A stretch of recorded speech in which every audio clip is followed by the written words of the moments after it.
মানুহৰ মন বিপথে পৰিচালিত কৰিবৰ কাৰণে আকৌ আৰম্ভ কৰিলে জুবিনদাৰ বেয়া পোৱা হিন্দু মুছলমানৰ সংখ্যা বাঢ়িছে বুলি আজি মিটিঙত কৈছে জুবিনদাক কি আদৰ্শ দেখুৱাইছিল আমাক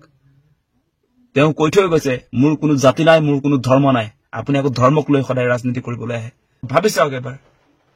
প্লেস অফ অকাৰেন্সলৈ যোৱাৰ প্ৰয়োজন নাই আজি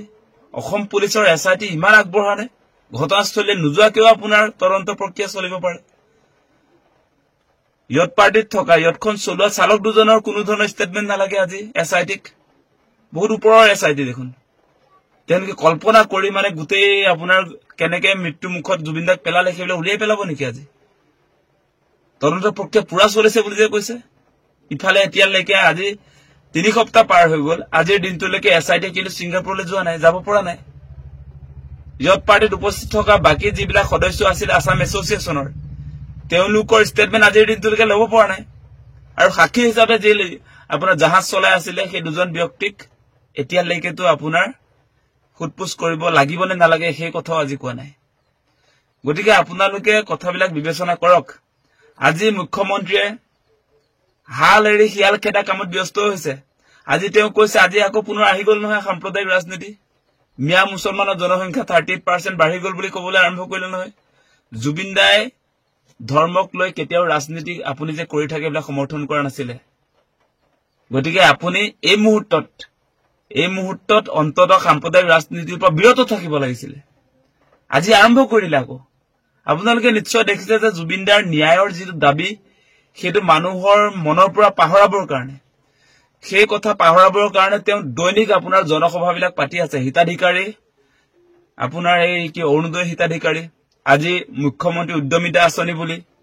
আৰু বিভিন্ন আঁচনিক লৈ তেওঁ ইতিমধ্যে আপোনাৰ এই মহিলাবিলাকক আকৰ্ষণ কৰিবৰ কাৰণে বিভিন্ন কথা বতৰা আৰম্ভ কৰিছে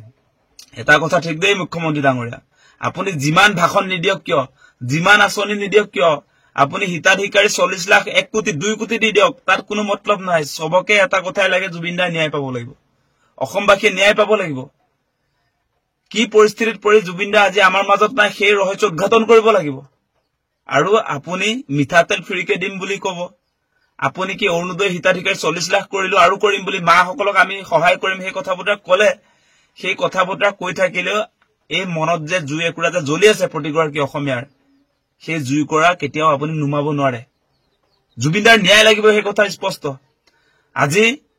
আপুনি অসম চৰকাৰৰ তৰফৰ পৰা কিমান টকা নৰ্থ ইষ্ট ফেষ্টিভেলক দিলে সেই কথাটো আপোনালোকে নকলে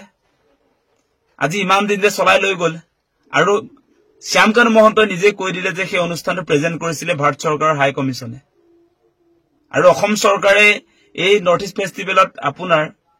আপোনাৰ কাৰ্যকালতে 21 চনৰ পৰা এই 2025 চনলৈ কিমান টকা দিলে কিমান টকা ফাইনান্স কৰিলে সেই কথাটো আপুনি নকয় গতিকে বিদেশত আপোনাৰ যদি পৃষ্ঠপোষকতা নাথাকে আপোনাৰ ভাতৃ শ্যামকানু মহন্তই কেতিয়াও ছিংগাপুৰত নৰ্থ ইষ্ট ফেষ্টিভেল পাতিব নোৱাৰে